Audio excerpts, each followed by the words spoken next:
بینەرن بەڕێز ئەفدەم و هەموو دەمێنەوە بخێر. وەکمە بەرێژی گوتبوو ئەمە چەند بەرنامەیەن تایبەت دەربارەی کنگرەیە نەتەوی ئەوەکوێ چەند ڕۆژن پێشمەدەل دارکەوێ. نرخاندنا گشتیش کنگرەیە نەتەوی را ئامادەکاری چاوە برێڤە دەچن هێوی و ئامان ژوێ کنگرەیە چنە. میوانن مێ ئیرۆ حەمزە جەلالی پسپۆرە د ئابوریێدا، ئۆسمان ئایتار سۆسیۆلۆگە و ئیدریس ئەحمەدی د زانستین سیاسیدا پسپۆرە. هم خير هاتن میوانن برێز وێنی وەکە پرسەکە دەستپێکێ gelek caran ev kongreya netewî pêşme bi nav dibe wek bûyereke dîrokî. Li dervay çarşofe dîrokîbûna ku yekem carek ku hemû hêzên Kurdistanî û Lîcikî bicivin, nirxandina dîrokî di çavête de çi ye? Nirxandina dîrokî ev ya yekemîn cara yekê rastî ji Kurd beravî donêcikî paytexta Kurdistanê Hewlêrê. İşe bêjim tedî teva tiştekî gelekî mühim e heta niha ev tiştana zehmet û nedibûn. Têvê menê de yani bêm Kurd îdî nêzik biye îdî amade biye îdî xwe bigîn hevda. Yani bêm çi partiye Kurda hene evana jî îdî femkirin yani ev rêyê wanê kevn hebûn evana ne rê rast bûn. Ev rêya rastî ev e em xwe bigîn hev em programekî damezirînin û bêjim teyî rêvebirtiye bikin. Yani ev heger ez bi dîtina xwe dibêjim heger ev kongrê dest pê bû û serkeftin kir yani serkeftineke mesterîn e nava milletê Kurd e. Ev e ava dîtina. Kak Hemze dibêje ku Kurdan mîtodê cure cûr ceribandin ser neketin hî carê xwenêzikî hev dikin û rewşa navnetewî jî amade biye ku nav li vî kongreyî bibe dîrokî. Tu çi dibêjî? Tabii ew mesela tiştê dîrokî ji ber ku yan cara pêşî û qarê rêxistin û em bêjin terefên sivîl û hatine ber bahev û dixwazin ew yek e. Unsurekî din jî Kurd rojlata navîn bûne aktörekî bingehîn mezin yani ne li Tirkiyeyê li Kurdistana Başûr em bêjin federasyon heye Rojava Kurdistana Rojava em bêjin digel hemû şer û ewana Kurd quwetekî ew in Îran rewşa wan bê îstikrariya Kurd her gav dikarin bibin unsurekî bingehîn yani wer bûye ku êdî berê parçebûna Kurda di menfaetê dewletên herêm û hinên navnetewî da bû. Lê Kurd bûne quwet ku êdî em bêjin bi hev re bûna Kurda dikarin dihin balansê rojhilata navîn jî em bêjin bikaribe zemînekî bibîne hem menfaetê Kurda têda heye hem menfaetê dewletên navnetewî ye. Ji ber wî yani ew daxwaza Kurda her tim hebûye. Kurda ew kiriye nebûye. Lê niha digel daxwaza Kurda vî carê dewletên herêmê jî têda dewletên navnetewî Amerîka û Yekîtiya Ewropa û êdin jî dixwazin êdî Kurd werin ba hevrekî bibînin mümkün e ew bikarin balansa ew ê çêkin. Mesela El-Kaida heye, mesela Talûkeya İslamî heye, niha El-Kaida ew derdikeve dewletekî wek Amerîka 19 ciyê xwe digire yani ji bo tirsa wan. Ê Kurd wexta bi sekûlarîzma xwe bi modernîzma xwe bi ewa qeweta xwe yê demokrasî û ew ê wexta bibin unsurekî ew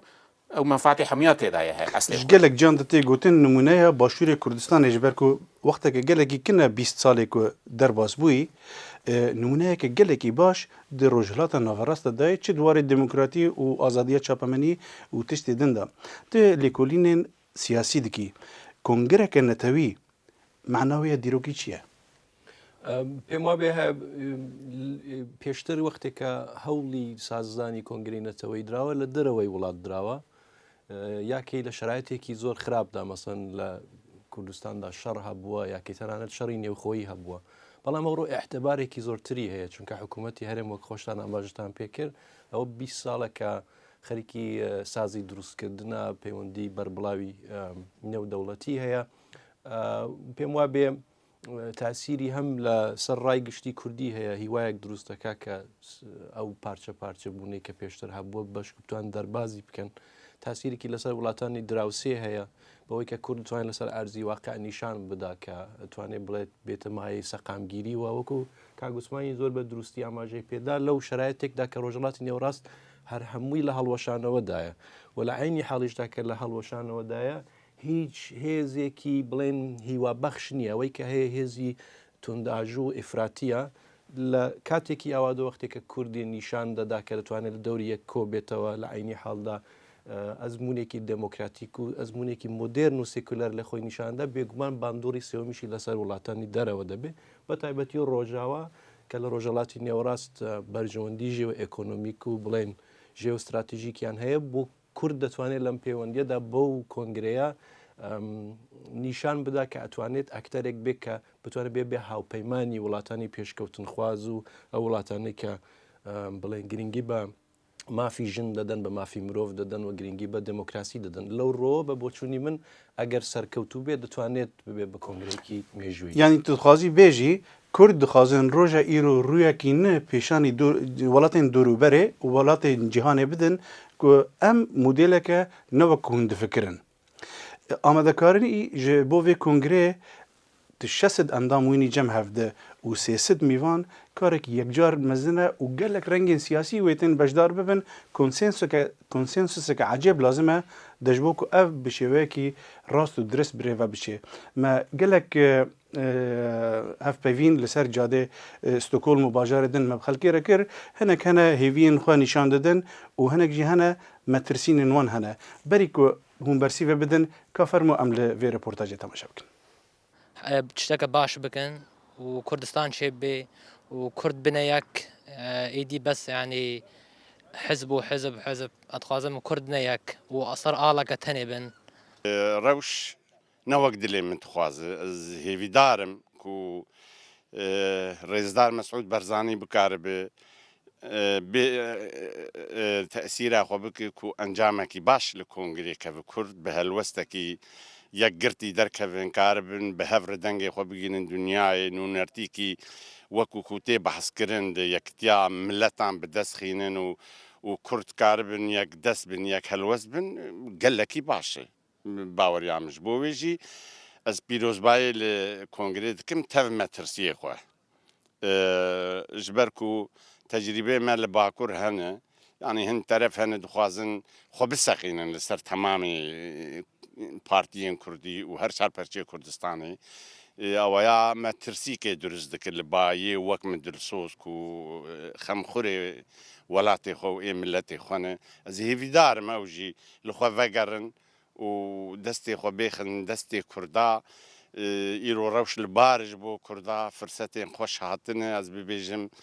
ku Kurd jivêna bêpar nebin karibin wekû milletê Dunyayê teva situatiya xwe hê bilindtir bikin xwe bihêztir bikin ku belkî rê li ber me vebe em jî rojekê wek milletê Dunyayê tev bibin xwedî dewletekî xwe ku ew jî mafê me rewayî wek mafê milletên Dunyayê teva. هیوادارم بەڕاستی فەرقێک نەبێت لە ناوی کووردە یعنی کورد هەمویان بە یەک دەنگ بە یەک ئاڵا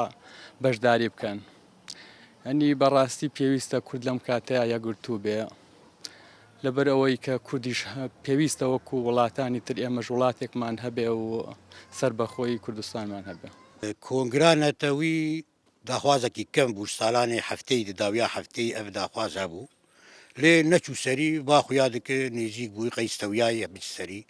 ڕاستی هێویە مەزن و مەترسیە منی مەزژی هەنە. مەترسیە مگرێداینە ئیدی کورد نەخوەدی یەک استراتیجینە یعنی ئەمێ بێلعالیەکی هینەک هەنە هیچ ناخوازن دەولەتا کوردی هەبە یان کیانێکی سیاسی هەبە نە ئۆتۆنۆمی نە فەدەرال نە کۆنفێدرال نە سەرخەبوون ئالیەک هەیە هیچ شتی دخوازێ ئالیە دنێژی عکسی وێیە دخوازە کیانێکی کوردی چێ ببێ ئەف هەردوو استراتیجی ئیرۆ هەبرە ڕوونێن ji ber wê metirsiyam ew e got stratejiyekê bi serkeve û soz bidin xelkê di êdî Kurd wê nebil xwedî tukiyan yanî soz bidin ban dewletê cîran û dinyê ev metirsiya min e lê hêviyê min jî hene hêviyê min di êdî em ji xelkê bibêjin em daxwazê xwe bê biriya aştî bikin birêka demokratî dawî li çek hatiye birîn êdî çek nema pirsa çare dike pirs ew e diyalog e belê daxwazê me yî netewî wekû milletekî heqê milletekî çi ye ême jî ew e.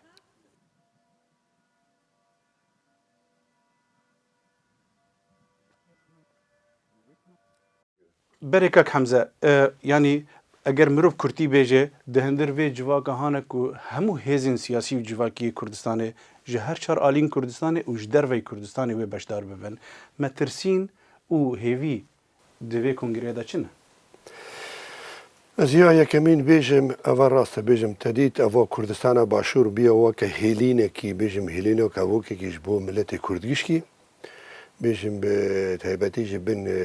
seroktaya bin bi Birêz Mesûd Barzanî da û bêjim teyî roleka mezin ev çend sala ek dikin. Hikûmeta herêmê ça hevala jî got îzbat kir hemû dinyayê de yanî bêjim em milletekin em dikarin serxwe bijîn. Îro li vê herêmê ez bêjim wextekî ev bêne cem hev da ez bêjim çi qas qewata wan hebe ye tiştekî bikine destê xwe de.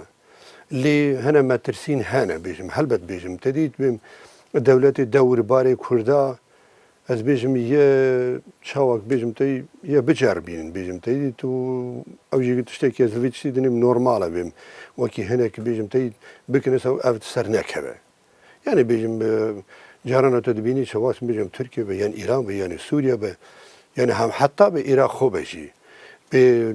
rûyê xwe nîşan din dê razî ne bin ve jî ek dikin bo ser nekeve. Lê Kurd gerî vê tiştî de bo hemû tiştî amade bin. Lê bêjim metirsîna min ev heye bêjim tedî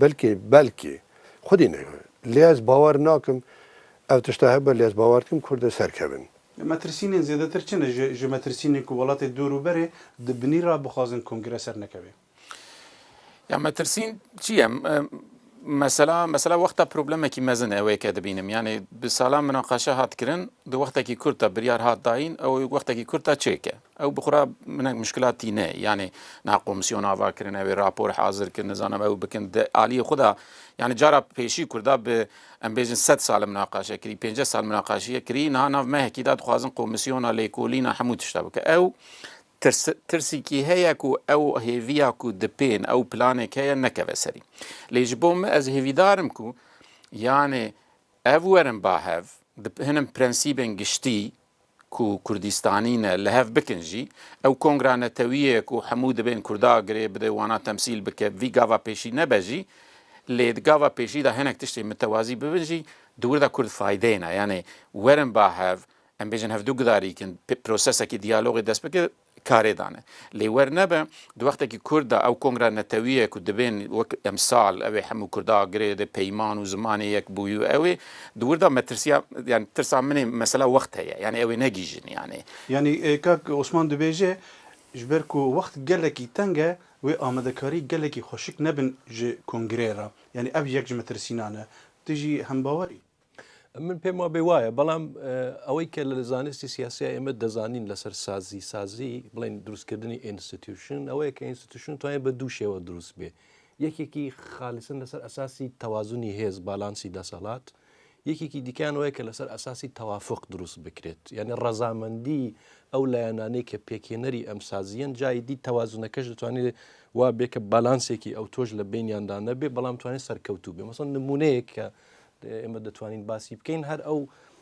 باسێکە کاگۆسمان کردیانە ڕۆژهڵاتی نێوەڕاستی مرۆ لە حاڵەتی هەڵوەشانەوەدایە بۆ چونکە هەموو سازیە دەوڵەتیەکان کە دروست کراوە لەسەر ئەساسی باlanسی دەسەڵات دروست کراوە وەختێکە هێز نەما ئینستیتیوشنەکان لەبەر یەک هەڵدەوەشێنەوە بەڵام بە پێچوانەی یەکێتی ئەوروپای ما بینین لە دوای شەڕی دووەمی جەهانیەوە بەرەبەرە یەکێتی ئەوروپایان دروست کردووە چونکە لەسەر ئەساسی باlanسی هێز دروست نەکراوە بەڵکو لەسەر ئەساسی ڕەزامەندی دروست کراوە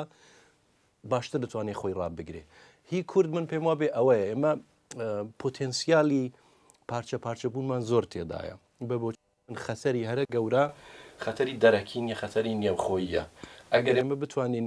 وای ئەم کۆنگرەیە ساز بکەین کە لەسەر ئەساسی ڕەزامەندی بێت لە عینی حەڵدا بەرژەوەندی هەموو بەشەکانی کوردستان بپارێزێ وڵاتانی دراوسێ کە بەدنیەتن ناتوانن زۆر بە ئاسانی هەوڵی تێکدانی بدەن و ئەگەریش وڵاتانی دراوسێ ناتوانن تێکی بدەن و لەسەر ئەساسی ئەو بنەمایی کە باسم کرد بچێتە پێشێ من پێم وا بێتوانێت دۆستی زۆر استراتژیکیش لە دەرەوە بۆ خۆی دروستکەوە ئەمەش دەتوانێت بێتە باعثەوەی کە ئەوەندەی دیکە کۆنگرە بتوانێت هەر مەترسیەکە بێتە پێشی بتوانێت بەرەو ڕۆیان بێتەوە ینی کنگرە نەتەوی یا کوردی دکارێ ڕەنگێکی ڕنگان ببە ئیندیکاسیۆنێک مؤشرێک ji ڕۆژهەڵاتە ناوینیان نورە طبعا هەر ئەوەی کە ئەسەرەتا ئەرزمان کردن وەختێک کە ڕۆژهڵاتی نێوەڕاست ئێستا لە قۆناغێکدایە کە ئەمە توانین بڵێن ڕنگ بێت دوای شەڕ یەکەمی جیهانی لە قۆناغێکی ئاوادا بووە باشە تەنها وڵاتێک کە سەقامگیرە تێدا تورکیەیە ئێرانە بڕواڵەت سەقامگیرە ئەنواعی مشکلی نێوخۆیی و لەگەڵ کۆمەلگای نێودەوڵەتی هەیە عێراقەکە ئێستش نەیتوانیوە خۆی بگرێتەوە تەنها کوردستانە کە نیشانی داوە سەقامگیرە سووریە ئەوەی کە لە بە ئیستلاحی ئینگلیسی پێ دەڵێن فیل ستیت یانێ بەڕاستی سووریە زۆر زەحمەتە کۆ بکرێتەوە ڕەنگ باسان چەندین دەیە بخایێنی وەکو لوبنانی لێبێ دەی لە حاڵەتێکی ئاوادا وەختێکە ئالتەرناتیڤ ئیسلامی سیاسی ئیفراتکەرایە کە نەتەنها دنیای دەرەوە لێ ترسێ بەڵکو هەموو هێزێکی مەحقول و تەنانەت هێزی جەماوەریش لێی دەترسن بۆ ئاگاداریتان بەپی لێکۆڵینەوەی کە لە ئەمریکا کراوە زۆرترین قوربانیەکانی ئیسلامی سیاسی خەڵکی ڕۆژهڵاتی نێوەڕاستە نە خەڵکی دەرەوەی ڕۆژهڵاتی نێوەڕاست لە حاڵەتی کەواتە وەختێکە کوردی نیشان دەدا وێنەیەکی دیکە لە ڕۆژهڵاتی نێوەڕاست نیشانەدا نەتەنها بە قازانجی خۆی بە قازانجی هەموو ناوچە بێگومان شتێکی تاریخی gelek caran tê gotin ku Kurdên li dervayê sînorên Kurdistanê ji Kurdên hindir Kurdistanê dilsoztirin berember pirsa netewî.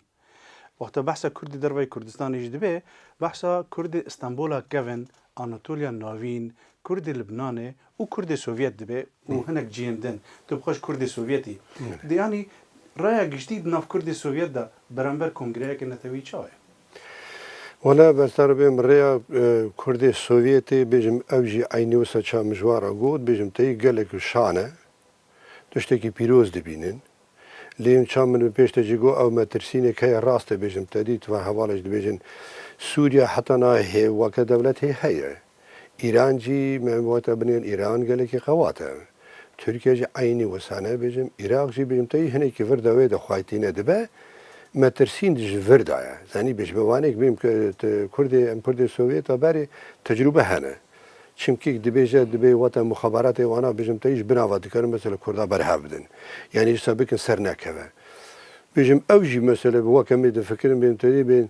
wextekî Kurd te bêm bêguman divê kongreyê de bêjim te tişte biryare bênê danîn de bêjim lê ev e bu gava pêşîn weke gava pêşîn e ev tiştekî pîroz e az vê dixwazim bêjim berê wekû civaknas eger em cardin serva grûpan bifikirin di nav Kurdên Yêzîdî da hinek Kurd hene xwe didine nasîn weke Yêzîdî ne wek Kurd her wiha Kurdê şebek her wiha di nav Kurdê zaza de jî dikarê grûpek hebe ew ê hane ku bi rengekî din xwe nîşan didin yanî darxistina kongreyeke netewî dikarê ji Kurdê feylê Yêzîdî şebek û evên din ra dikarê çi bike يعني دوردا مثلا وك حسياتا نتوي حسياتا بهفكرنه بحسياتا ديالوغي او بروسيس كاره او بروسيس دريجه مثلا كردين علوي وسوني مثلا هي مثلا ام بيجن كردين يزيدي وادنا هي يعني اف بروبلم دولتا تخواستيه اف دبندي سي بندي ناف كردا بلا لي جانا او منفعت كردان ناف خدا بخوجي تشوتي كرنك او دبندي زياده بونه لي وقتا امكان شي ورم بهاف مناقشه بكن ايكو ما جريد ده ما بهاف راديكي بروسيس تسبي بك او ايفان مثلا كيم بك يعني الدور ده تشتكو معرف دبينا از اوبتيميستم يعني بر جشبينم اوجي اوكو جارا بيشيكو كرد نتني محتاج سردستن هريمنا نه تني دولتانا او بلانك او رودانك لروجلات نافين دبن ايدي وربويه كرد دكارن د منفعات الدولة مزن الدنيا دابن جبو ويجي جانا تركيا نخوازجي ايران نخوازجي عراق نخوازجي كرد بيكيتيا خو كرد بهفكاريا خو بديالوغ خو دكارن هيزن اصليبن باليكاريا او هيزن نافنتويكو منفعات وان د كردادا هي يعني ليكولين وان فيا دبيجن سياسة مدار دبيجن دبين ما ب 10 سالا كرد احمال كرن ما تقول كرد نظام هفالبند فلان ام زانن كو كرد دكارن عنصر كي لروجلاتا نافين بالديمقراطيا خو بالسيكولاريزم خو برابون رونشتنا خو ببن امثال كي پر بنگهين جبوي بدنگيا تركا دكار جويبه ايران دك حساب وانجي هنا مثلا سوريا كردن يعني كردستان روجاوا عنصر كي مزنكو تركيا نها بدنگه ایران عنصر کی مزنک او بدنگن چون که را بالانس کی پر حساس هيا او بالانس دا او کنفرانس دکار رول کی پر بنگهیم بلیزه يعني وقت چه او مثلا وقتا کرد ل روجاوا کردستانه اگر خودی دستلات تقریبا یاجی پارچه بونا سوریه وره اورته او بالانس ترکیه و خراب که ئەو پۆتانسیال ji xwe ئیران ئەو ئیدرس باشتر وانە تاقیب کریە ئیران وەک دەرڤە وەک یەکیتی خورتخوانێ دکە لێ ناف خدا ئەو هەر گاو دکار پاران پارچە بە بەێ ئەم vەگەرن جاردن ئەو پرسەهان دۆر و پێچ بکەن یانیها gelek caran Kurdê Xurasanê zimanê xwe ji gelek Kurdê din baştir parastin tevî ku li derveyê Kurdistanê ne Kurdên feylî bi hezaran qurbanî dane di ber mesela Kurdî de tevî ku li derveyê Kurdistanê ne û gelek caran jî dibêje xedir li me hatiye yanî ev kongre yanî çi dikanê çi nameyan ji van Kurdên ê vê kategoriyê re bişîne ئێمە باسی ئەومان کرد کە کۆنگرە شێوەیەکە لە دروستکردنی سازی یا بڵێن ئینستیتوشن بەڵام کۆنگرە توانێت ئەرکێکی دیکەشی بەوەیش دروستکردنی ناسنامەی نەتەوەییە ناسنامەی نەتەوەی نە بەمانە کولتوریەکەی زمانیەکەی بەمانە سیاسیەکەی بە بۆچوونی من زۆر لە جێگای خۆیەتی بۆ ئەوەی کە نیشان بدرێت کە ئەمە پرۆژەیەکی زۆر جددیە تەنانەت بڵێن ئەوەی پێی دەگوترێت چی پێ دەڵێن یعنی تەنانەت گرنگێکی زیاتریش بە یارەسان لە کوردستانی ئێران بدرێت بە شەبەک بدرێت بە یەزیدی بدرێت بە فەیلی بدرێت بۆی کە هەست بکەن کە بەشێکن لەم پرۆژەیە یعنی چی واری دکارن زیاتر احتیمام پیان بکەن من پێم وابێ بەوەی کە وەک ئەرزم کردی ئەوەی کە پێی دەگوترێت نازان بە سویدە پوزیتیڤ دیسکریمینێرینگیش بیانێت تەنانەت لە قورسایی خۆیان زۆرتریش گرنگیان پێ بدرێت چونکە من ئەوەی کە هەرچەند کۆمەڵناس نیم بەڵام لەگەڵ بڵێن پەیڕەوانی یارەسان لە کوردستانی ئێران قسەم کردووە لەگەڵ یەزیدیەکان قسەم کردو بە تایبەتی لەگەڵ فەیلیەکان ئەوان ئەحساسەکەن کە لەلایەن کوردەکانی دیکەوە دەرهاوێژراون دەزانی بەشێک نین لەو پرۆژەیە ئەوە نییە کە خۆیان بە کورد نازانن لە هەموو ڕوویەکەوە کوردن بەڵام بەشێک نەبوون لە پرۆژەی سیاسی وە گرنگیان پێ نەدراوە جا بۆیە من پێم وابێ ئەم کۆنگرەی نەتەوەیە لەگەڵ ئەوەی کە هەندێک ئینستیتوشن دروست دەکات هەندێک سازی دروست دەکات دەتوانێت ئەو ناسنامە نەتەوەیەش ساز بکات و من پێم وابێ نەتەنها لە قازانجی فەیلیەکان و پەیڕەوانی یارەسان و شەبەک و یەزیدیە بەڵکو لە قازانجی کوردەکانی دیکەشایە بەشی هانی ku rewşawan herî xerabet Kurdistanê denha Rojavayê Kurdistanê ye Kurd têne kuştin yanî hûn dibînin rewşçawê teveya Sûriye û rewşa Rojavayê Kurdistanê beşên din Kurdistanê bi Kurtî dikarin ji Rojavayê Kurdistanê re çi bikin gelekî dikarin bikin mesela ez bêjim niha Kurdistana Bakur ez dimînim ecê ji vê wextî de bêjim tedît ez dîtina xwe dibêjim bêjim DDP wê ew ê hereketek bike nake bêjim tedît wekî bêjim tedît em bi rastî bêjim wekî bêjim Birêz Abdullah Öcalan gilîk bigota wê sedê milyona ya rabiyana lê wextek vê derî van terorîstane dibine terefê yalê Tirkiyeyê vana derman dikin dikin Kurdê me aktiv nînin sê çar hewa derkevin polîs elvan bide vana birevin lê wextek îro xwe îro karê DDP ye wekî DDP dibês berpirsiyarê Kurdê Bakurim DDP îro gerêkin nek mesele 10 meriv 20 meriv derxine wê derê de gerê 100,000 derkevin çimkî îro roj roja namûsê ye milletê me li wertê kuştinê de Tirkiye bi resmî vana dişîne ser van da û piştî wê de jî vana dibe derman dike xwe jî kê derî derman dike nava Kurda de li welatê Kurda derman dike ez dibêjim eva mühimtirîn eke li ser ev bara gerê li ser pişta DDP ve gerê DDP vî tiştî bike Kak Osman Kak Hemze dibêje Kurdên Bakur bi Kurtî beramber Kurdê Rojava bi erkê xwe ranavin beşên din Kurdistanê tevî Kurdê Bakur jî dikarin çi bikin ji Rojava re ئەو هەنێک تشکردن چون جەیلان پنارێ پرۆبلەم چێ بوو و یانێ دووردا و هەیە ئەو تش ڕاستە یانێ چوونە 10,000 20,000 دکارن هەر ڕۆژ یان دەرباس نەبنجی بەرسینۆر و ئەو چێکن یانێ دووردا مەسەلا ئالیکاری و پرۆبلەمێکی هەیە یانێ تورک دەولەتە تورکیە بخۆ تەرەفە لەور ئەو پشکریایە دنا دکە یانێ نها چوقا بێدەنگ بژێ ئەو پشکریا وان دکە و ئەل نووسرا نەتەنێ عەرەبن یانێ ji Kurdistanê Kurd navwandanê yani duwir jî divê merve yani ne hêzekî xerîb e yani têkiliyê wan hene lê em ê ji Kurdistanê însan navwandan yani dewlet kêkirî çawa biçûk çûkirî hinek îslamî hene nav Kurdistanê de ew piştgiriya wan nadikin divê merviya jî bibîne yani parçekî li Bakur yani hinekê zenek û dilê wan ser ê din aye û hinek jî hene ji ber çewtiyê PYD û ê din em bêjin wexta dibe ئەوژی ئەم بێژن دلێ واندا نایەن و ئەو پشکریا ئەو بکەن ji بۆ وان مەسەلا پێیەدە و ڕۆژاوا وەک یەک دەبینن یانێ دووردا تشتێکی هەبە یانێ وەختە پێیەدە چەوتێکی دکە ڕێخستنەکی دن چەوتی دکە مەرەف بێ ئەو دەوێت ڕەخنەکی وەک هەڤالتی و دۆستانی بکە لێ ئێدن دەستکەفتنەکی یا تالوکێکی ئەو ببە وی تالوکەی وەک تالوکە هەمبەرخۆ ببینە دووردا وەختە ئەو نیشان بدە ئەو مەسەلا حیسیاتە نەتەوی و ئەمبێژن هەفکاری و دیالۆغی زێدەتر ببە لێ وەرنەبە ناوەختە تبێژی و ورا نەخۆش هەیە نزان باشوور دەریە خۆ گرتیە باکوور نایە هەنێک کەس پشکری ناکە ئەوێ چاوا ببە کاکی دریس تەنێ خەمساریە یانجی حسابی سیاسی دبندا هەنە و کنگرە نەتەوی دکارێت چ پەیامێ خەمساری دەرهەق چی دەرهەقی کوردی ڕۆژاوادا من پێم وا بێ ئەوەی کە لە ڕۆژاوایە کورسانی سووریە ڕوئەدا نیشانیا ئیندیکاسیۆنێکی ئەو خەتەرەیە کە پێشتر باسمان کرد یانێ ئەو هێزە کوردیانەی کە هەن لەسەر ئەساسی تەوافق بڵێن پێش کارەکانیان بەرەو پێش نابن و ڕاوەستاون کە تەوازنی هێز ئەم شتە یەکلا بکاتەوە بەڵام من پێم وا بێ کە هەر وەکو چۆن ێسش کۆمیسیۆنێکیان دروست کردووە بۆی کە بچێت لێکۆڵینەوە بکات لە کوردستانی سووریا ئەوە بۆ خۆی هەنگاوێکی زۆر پیرۆزە چونکە یەکێک لەو شتانەی کە بەڕاستی ئێمە نایزانین ئەوەیە کە بەڕاستی لە سووری لەسەر ئەرزی واقع چی ڕوەدا هەر کەسێکە لە دەرەوەیە بڵێ کە من بە دڵنیایەوە ئەزانم چی ڕوئەدا من پێم وا بێ کارێکی باشی نەکردووە بۆیە مەسەن کۆنگرەی نەتەوەی دەتوانێت فاکت فایندینگ میشنێکی هەبێ یانێک کۆمیسیۆنێک دروستکە بۆ کۆکردنەوەی فاکت وەختێک کە فاکتەکانمان لە بەردەست بوو ئێمە ئەوجا باشتر دەتوانین بڵێن سوجی کام هێزەکە دەیەوێت کاری باش بکات و نەهایەتەن ئەو کۆمیسیۆنەش بتوانێت شێوەیەک لە متمانە لە نێوان هێزە کوردیەکاندا دروست بکە چونکە ئێستا ئەوەی کە لە کوردستانی سووریا هەیە بەقەت کوردستانی عێراق مهمە یعنی دەرفەتێکی مێژوێ نابێت لە کیس بچێ بە بۆ چوونی من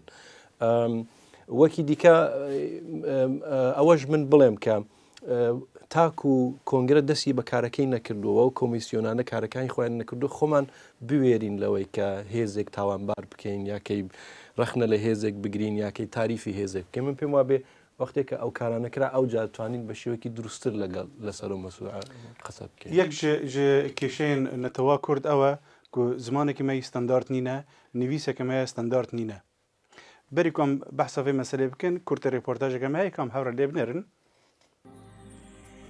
کوردستان یانی خاکی کوردان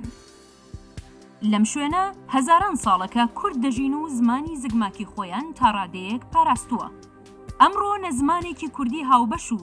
نە ئەلفبایەکی کوردی هاوبەش بۆ سەرانسەری کوردستان هەیە کوردەکانی باکوور و ڕۆژاوای کوردستان و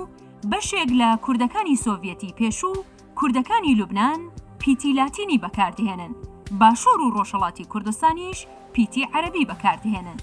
زۆربەی کوردەکانی سۆڤیەتی پێشووش پیتی کریلیک بەکاردهێنن لە زمانی کوردی ئەمڕۆدا گەلێک زاراوە و دەڤۆک هەیە بەڵام زاراوە گەورەکانی کوردی ئەمانن کوردی سەرو یان کرمانجی لەبەر ئەوەی کە هیچ ئامارێکی ڕاستەقینە لەبەر دەستانیە بە پێی زۆر سەرچاوە نزیکەی 20 ملیۆن کورد بە کرمانجی قسە دەکەن کوردی ناوەندی یان سۆرانی نزیکەی 10 ملیۆن کورد قسەی پێ دەکەن کوردی خواروو کە کەلهۆڕی لەکی فەیلی لەخۆ دەگرێت کرمانچکی یان دوملی لە نێوان 3 تا 4 ملیۆن کورد قسەی پێ دەکەن لەبەر نەبوونی زمانێکی ستاندارد ئەو کوردانەی کە بە پیتی لاتینی دەخوێنن نەیان دەتوانی وێژەی کوردی بە پیتی عەرەبی بخوێنن ئەو کوردانەش کە بە پیتی عەرەبی دەخوێنن لە وێژەی کوردی بە لاتینی بێبەش دەبوون لەو ساڵانەی دواییدا لە پەیوەندی لەگەڵ ستانداردکردنی زمان و ئەلفبای کوردی گەلێک وتوێژ هەبوون گروپێک زمانزان دەیان هەویستکە لاتینی ببێتە ئەلفبای ستاندارد گروپێکی دیکەش دەیان هەویستکە 2 ئەلفبای ستاندارد هەبن گروپی سێیەم دەیهەویست کە کوردی سۆرانی بە پیتی عەرەبی ببێتە ستاندارد لە سەرانسەری باشووری کوردستان بەێ ئەمێ لێ دەرێ یەک ژمە نەپسپۆرە دووارێ زماندا لێ دیسە بگشتی هونهێوی دکن دووارێ زمانی کوردی دە کۆنگرە بگەی چێ هێویامە ئەوە بێژم تەی وەکە بین پێشنیارێژی ئەس بێژم ئەس خۆ نازمانزانم لێ وەکە حەقی من هەیە وەکە کوردێک بێژم پێشنیارق بێژم ئەس وا دبینم زمانزانی کووردا گەرێک مەسلە vê derê berav bûn û biryarek bê danînê da û carekê de em gerek em ji wê herêmê xwe biqetîn weke ça wextekî Tirka kir em gerek derbasî ser Latînî bin yek û ya du jî bêjim tu dît evak bêjim zaravay Kurdî mestirîn ev kurmancî jorê ye kurmancî jêrî ye mesela heger wekî bêjim em behs bikin bêjim hinek dibêjin ve ava dibê Soranî ye ve de hewramî ye ava de behdînî ye ava ezazakî ye yanî wî çaxê Kurdistan dibe 10 parça da wî çaxê li ser van zimana dûn dewlet lê normal tiştekî ilmî ez wa dibînin divê kurmancî jorê kurmancî jêrî çimkî bingeha wî kê heye axaftinê de Kurd manc ez virde êje ez dibêjim ji bo ev bêjim evanê zarawayê denê biçûk jî bêpar nemînin zimanzanê Kurdî bêjim helbet gerek li van ev zaravayê mestirîn weke bêm centrê de wanê dinî jî bêm wekî bêjim mesele bêm kurmancî jorê de ev ava xaftina nîne û jiya jêrî hildin heger jiya her du ketî nîne bêjim te dî jî wekem dibên jê kurmancî zazakî hildin em zêde nekevne van dîtalyan namaya te gihîşt Kak Osman em nedeng danî li ser çêkin li vir yanî lê wes em dixwazin bûçûnê we bibîsin di derbarê ziman ne bes ziman tenê û ragihandinê jî yanî niha ragihandina Kurdî gelekî yanî tiştekî netewî di ragihandina Kurdî de heta niha mirov nikane bêje ser va herdiyan hûn çi dibêjin problem mesela ziman ez bi xwe her hem kurmancî zanim ez zazakî zanim niha yek ser min ferz bike divê tiyê yekî hilbijêrî ez qebûl nakim mesela karê siyasiya ya di karê kesî nine ku were bêje ku li Kurdistanê em ê tenê lehçekî bipeyvin mesela alfabe û êdin meriv ji hev du cuda bike yani alfabe wexta meriv yani Latînî dixwaze ya jî dixwaze hem Latînî hebe hem tîpên erebî hebe li Qafqasyayê nizam Kirîlî hebe ew tercihekî siyasî dikare bibe lê mesela wexta tu bêjî ku mesela tu ser ê zazakî axêva herî kurmancî ferz bikî tiyê hûnê mekteba de her tiştî bikî ew neheqiya herî mezin e yani di wir da divê meriv zû mesela hinek divê zimanekî yek bûyî zimanê Kurdî ye lê lehçeyê wî heye divê meriv wer bike ew tecrübeyê mesela İskandinavya Danîmarka û Norweç û Swêdî cana televîzyon dike herkes bi zimanê xwe dipeyve kes wer jî nagerîne pêwîstî jî nabîne vira jî em diçin civîna yek soranî dipeyve yek êdin dipeyve problem nabe yani şûna ku meriv bi zorê bide yekî ferz bike tecrübeyê Kurdîstana başûr berê de heye dibên wextekî çûne wexta behdînanê wexta soranî ferz kirine heta hinek malbatê behdînî yani ew bûne ku erebî tercîh dikin natarî Dêrsimê bêjî tiyê kurmancî bigirî Tirkî hinek ders dikarin bêjin em ê Tirkî qebûl bikin ji bo wî divê meriv wer neke yani ew û prosesekî dûr û dirêj e ew biryarekî di meha de sê meha de nabe tiştekî herî talûke ye yani Kak Osman bê ew prosesekî dûr û dirêj e divê pêvajoya xwezayî bi rêveherê de ji bo ziman nêzîkî hev dibin tu dibê çi منیش موافقم من دەتوانم یەک شت بڵێم لە کوردستانی ئێران منتەقەی شنۆ خەڵکەکە لەوێ چونکە پەیوەندی کۆمەڵایەتیان هەیە هەم کرمانجی قساکەن هەم سۆرانی هیچ مشکلیان نییە مشکلی ئەمەوەیە کە دابڕامین لە یەکتر بەڵام تەلەڤیزیۆنە کوردیەکان دەورێکی زۆر باشیان گێڕاوە بە بۆچوونی من مەسەن کوردێک لە سنە کە قەت بادینی نەبیستووە ئەوڕۆ تماشای مەسەن کوردستان تیڤیەکە یا تیشک تیڤیەکە ئەوی دیکاکە بە هەردوو زاراوەکە کە قساکە بۆی ئاشنابی ئەبینێکە لە بنەڕەتا یەک زمانە من پێم وابێ مەسلەی زمان زۆر حساسە پەیوەندی بەو پرسیارەوەی کە سەرەتا لە کاک ئۆسمانت کرد لەسەر فەیلیەکان و نازانم ئەوانەی کە بڵێن سەر بە دینی جیاوازن یاکەی وەکو بۆس بۆ نمونە هەورامیش ئەحساس بەوە دەکەن کە ئەو گرنگی کە دەبێت پێیان بدرێت پێیان نادرێت کە خۆیان بە کوردی ڕەسەن دەزانن من پێم وابێ یەکێک لە کارەکانی کۆنگرا هەر لە درێژەی ئەم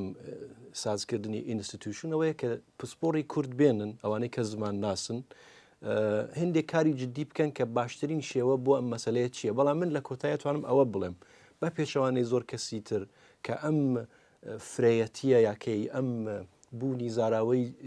جیاواز لە کووریدا بە مشکلا بینم من بەڕاستی بە سەرچاوی دەوڵەمەندیە بینم و لە ڕووی سیاسیشەوە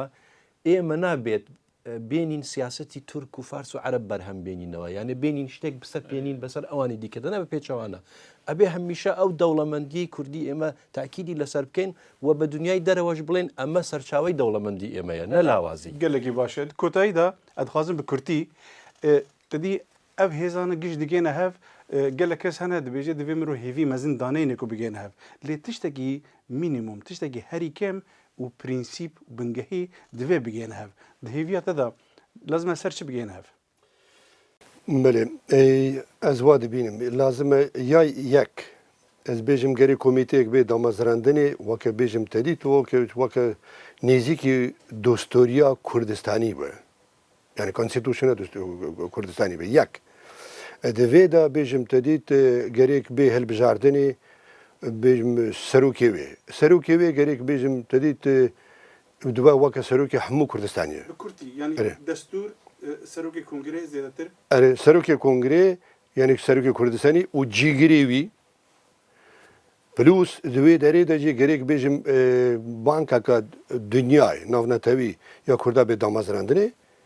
û ya ser jî eva ser zimanê Kurdî ça me got ev e mehimtirîn ev in بیرۆباوەریان me ew kongreekna menaqaşe dibe ew ê wextekî bigire yani bi vî halê xwe û bi destûr û bi temsîlkariya giştî şûna wî ger bêjin ku ev diyaloga ew proses dewam bike ji bo ew kongre netewî planekî çêke prosesekî dest pê bikin komisyona û ew hazirî bikin sêyemîn jî ew şerê birakujî û ew nakokiyê nav rêxistina êdî bibin tarîx nav Kurda da di wir de levkirinekî hebe çaremîn jî dikare ew beje Kurd kuderê mihtacê alîkarî bin bê çewtiyê rêxistinekî ya jî parçe divê çi ji destê wan bibe alîkarî bi gor şertê xwe bi gor şertê xwe wî parçê alîkariya wî bikin yani hêviya kak Osman da ku kongre bigê nameyeke şerefê ku Kurdan êdî nekujin hêviyên te çi ne منیش هێویمەوەیە و پێم وابێ ئەگەر جددی کاری لەسەر بکەن دەتوانن لەوەدا سەرکەوتن بەدەستبێنن لە حاڵەتی ئێستادا زۆر ڕوون نییە کە هەدەفەکانی کۆنگرە چییە و ئەویش پێم وابێ تەبیعیە چونکە وەکو کارێکی دەستپێکە و بێ زۆر لایەن تێدا بەشدار بن بۆی کە بە تەوافقێک بگەن بەڵام بێگومان یەکێک لە کارە گرنگەکانی کۆنگرا و سەرکەوتنی کۆنگرەش ڕاستی بەسراوەتەوە بەوەی کە چەندە بتوانێت یەکگرتووی لە نێو کووردا پێک بێنی ئەگەر یەکگرتوویش لە نێو کووردا پێکات ئەو کاتە من پێم وابێ مشکلی شەڕی نێو خۆیش حەل دەبێت gelekî spas ji kak İdrîs Ehmedî re ji kak Osman Eytar re û ji kak